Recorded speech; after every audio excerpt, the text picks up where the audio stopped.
हाय class, आप सभी को सुप्रभात।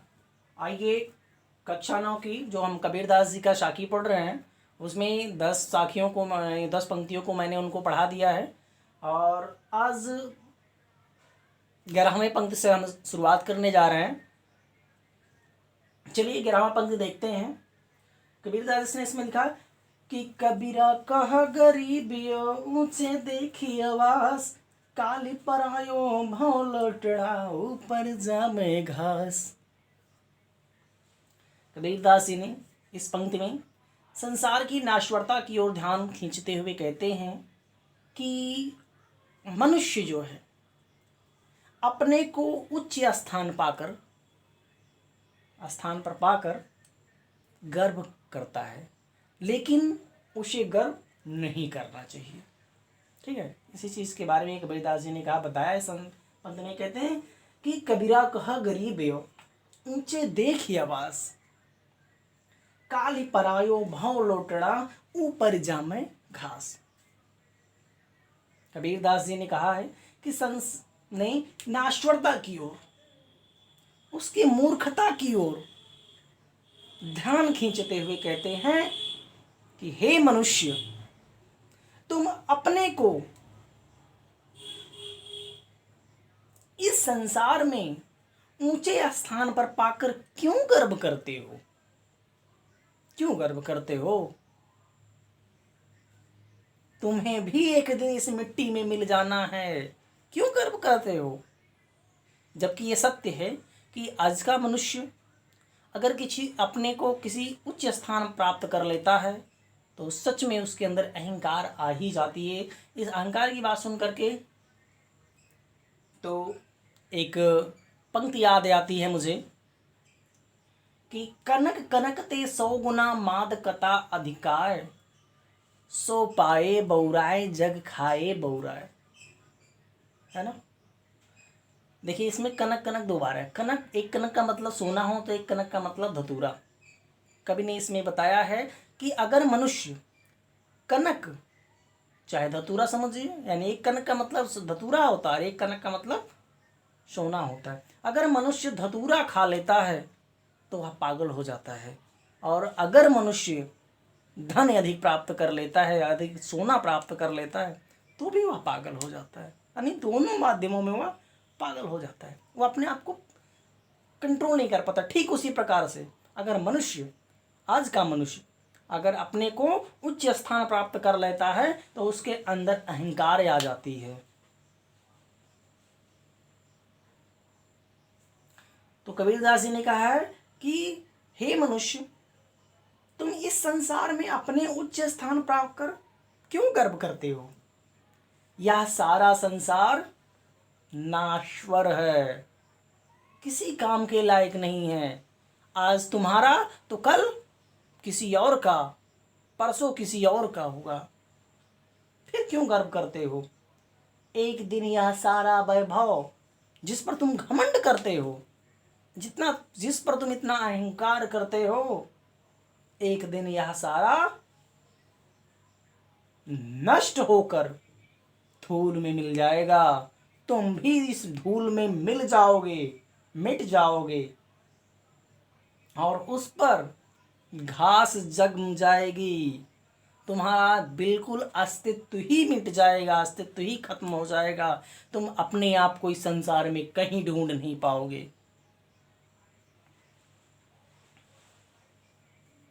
अर्थात तुम भी काल के मुख में समाहित हो जाओगे, तुम्हारा अस्तित्व ही मिट जाएगा। लोग तुम्हें मिट्टी में दफना देंगे और उस पर घास जम जाएगी, यानी अर्थात तुम्हारा अस्तित्व ही संसार से मिट जाएगा। तो फिर घमंड किस पर करते हो?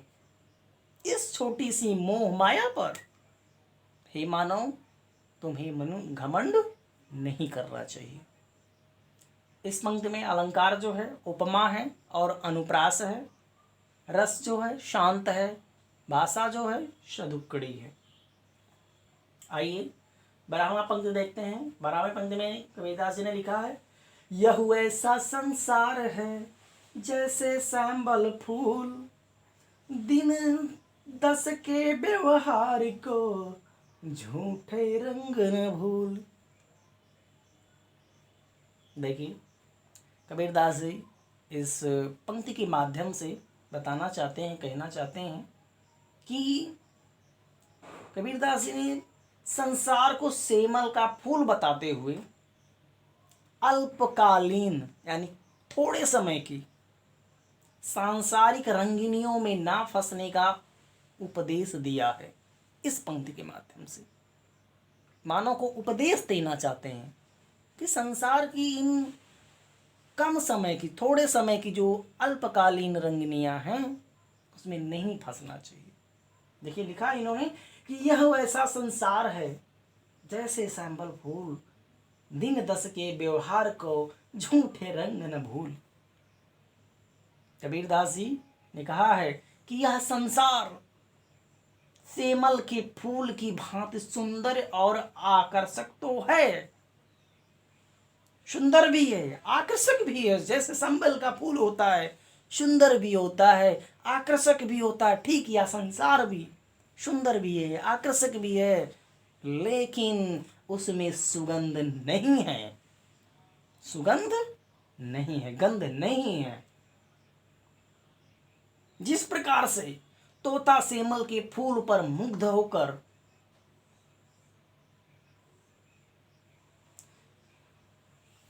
उसके सुंदर फल की आस में उस पर मंडराता रहता है और अंत में उससे निस्सार रूप से हाथ लगती है तो क्या, रुई, अर्थात उसका फल नहीं मिलता उसे, बल्कि रुई उसे हाथ लगती है। ठीक उसी प्रकार से यह जीव भी इस संसार को अल्पकालीन रंगीलियों में भूला हुआ है। कबीरदास जी कहते हैं कि यह संसार जो है, जिस प्रकार से वह तोता उस सैंबल के फूल का जो फल की चाह में उस पर भटकता रहता है, मंडराता रहता है, ठीक उसी प्रकार से यह जीवात्मा भी इस संसार की अल्पकालीन कम समय की जो आकर्षण है, सुंदरता है, उस पर उसमें खोई हुई है। वह यह भूल चुकी है कि वह किस लिए आया है, उसे क्या करना है। इन सभी चीज़ों से भटककर वह संसार की अल्पकालीन कुछ समय की जो सुंदरता है, आकर्षण है, उसमें भटका हुआ है। उसे इस झूठे रंग में सच्चाई को नहीं भूलना चाहिए। कबीरदास जी कहते हैं कि इस जीवात्मा को, हे मानव, तुम्हें यह नहीं भूलना चाहिए कि यह जो आकर्षण है, यह जो सुंदरता है, यह अल्पकालीन है, बस कुछ समय के लिए, कुछ क्षण के लिए है, इसके बाद इसे नष्ट हो जाना है। इस पंक्ति में अलंकार जो है वो उपमा है, रस जो है शांत है, और भाषा जो है सधुक्कड़ी है। आइए इसके बाद 13वीं पंक्ति देखते हैं हम। 13वीं पंक्ति में कबीरदास जी ने लिखा है कि यही अवसर चेत्या नहीं, पशु ज्यों पाली देह, राम नाम जाना नहीं, अति पड़ी मुख ये। देखिए कबीरदास जी ने कहा है कि मनुष्य योनि पाकर भी यदि समय रहते ईश्वर का स्मरण नहीं किया, ईश्वर को याद नहीं किया गया, तो हमारा जो जीवन है वो व्यर्थ है। इस पंक्ति के माध्यम से यही बताना चाहते हैं कबीरदास जी। कहते हैं कि यही अवसर चेत्या नहीं, पशु ज्यों पाली देह, राम नाम जाण्या नहीं, अति पड़ी मुख गेह। कबीरदास जी कहते हैं कि हे जीवात्मा, तुम उस मनुष्य योनि में पैदा हुए हो। कहते हैं कि तुम उस मनुष्य योनि में पैदा हुए हो जो बड़े सौभाग्य से प्राप्त होता है। यह मनुष्य योनि बड़े ही सौभाग्य से प्राप्त होता है। बड़े बड़े मुनि जिस योनि में पैदा हुए, ये बड़े ही सौभाग्य से प्राप्त होता है। इस योनि को प्राप्त करने के लिए देवता, किन्नर, गंधर्व सभी तरसते हैं, उनको यह योनि प्राप्त नहीं हो पाती, और तुम तो उस योनि में पैदा हुए हो जो बड़े ही सौभाग्य से प्राप्त होता है। इतना सुंदर अवसर पाकर भी तुम सजग नहीं होते हो। तुम्हें यह नहीं पता होता कि तुम इतने सुंदर योनि में पैदा हुए, फिर भी तुम राम नाम का स्मरण तक नहीं करते। तुम राम नाम का भी स्मरण नहीं करते, उसे भी भूल जाते हो। केवल पशु की भांति अपने शरीर को पालन पोषण कर रहे हो। जिस प्रकार से पशु होता है, ठीक उसी प्रकार से तुम भी अब पशु के समय जैसा अपने शरीर को पालन पोषण कर रहे हो। केवल खाने पीने घूमने में ही लगा दे रहे हो, लेकिन तुम्हें भगवान की याद नहीं आती। तुमने कभी भगवान के नाम का स्मरण तक नहीं करते।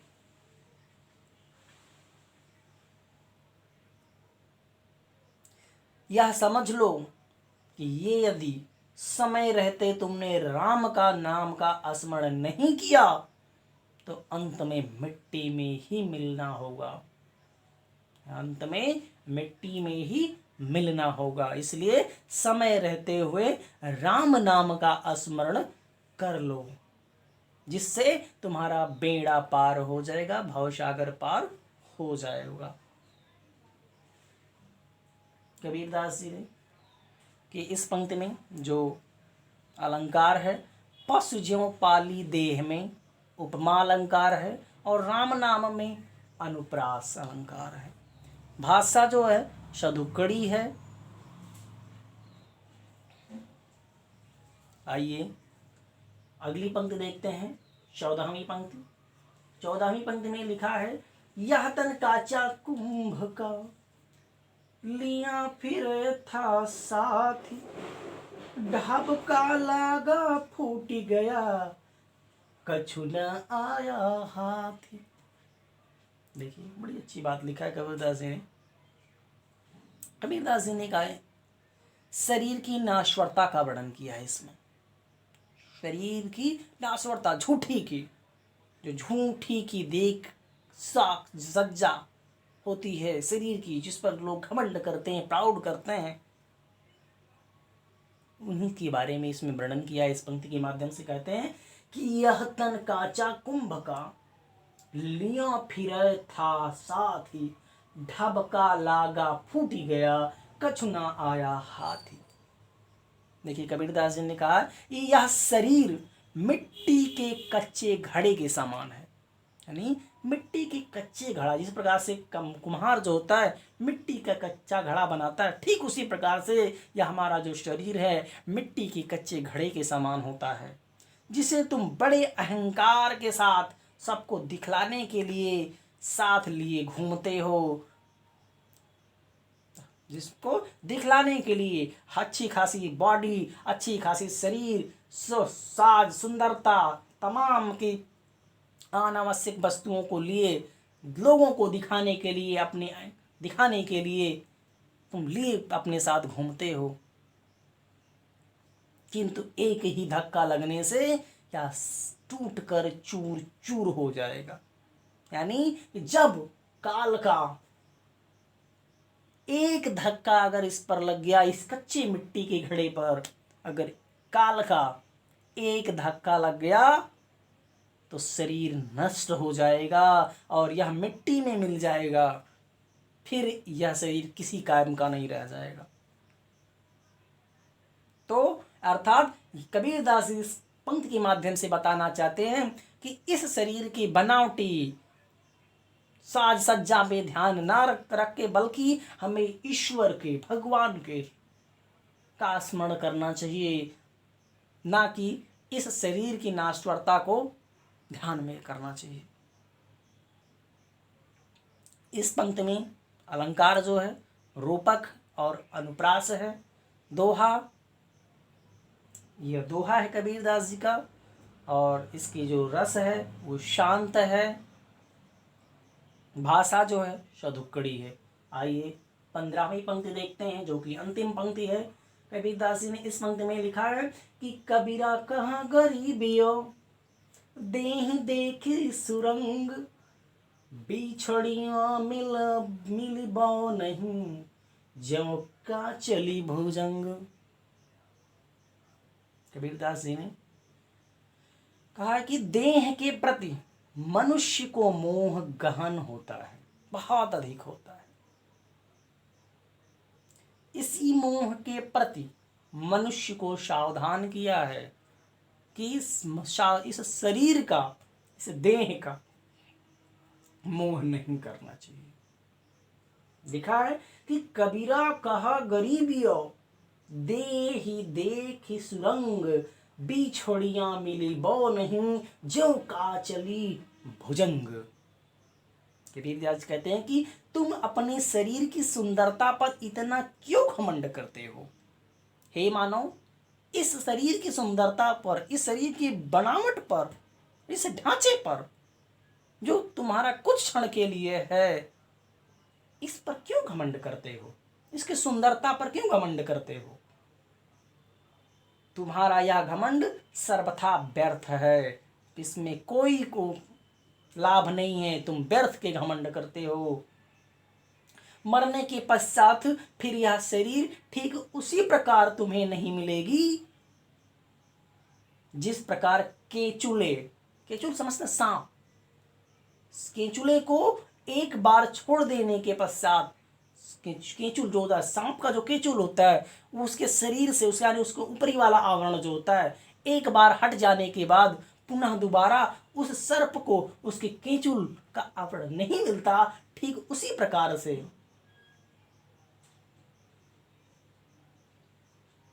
उसके लिए निरार्थक हो जाता है। ठीक उसी प्रकार से यह शरीर भी तुम्हारा यदि एक बार तुमसे छूट गया, अर्थात काल के पास मुख में चला गया, तो फिर तुम्हें दोबारा यह शरीर नहीं मिलेगा। तो फिर तुम्हारा इस शरीर के ऊपर, इस सुंदरता के ऊपर घमंड करना, गर्व करना निरार्थक है। ठीक उस सर्प के समान, जिस प्रकार से सर्प अपना कीचुल एक बार छोड़ देने के बाद पुनः उस आवरण को नहीं पा सकता, ठीक उसी प्रकार से अर्थात हमें इस शरीर की बनावट पर, इस सुंदरता पर घमंड नहीं करना चाहिए। इस पंक्ति में जो अलंकार है, अनुप्रास है,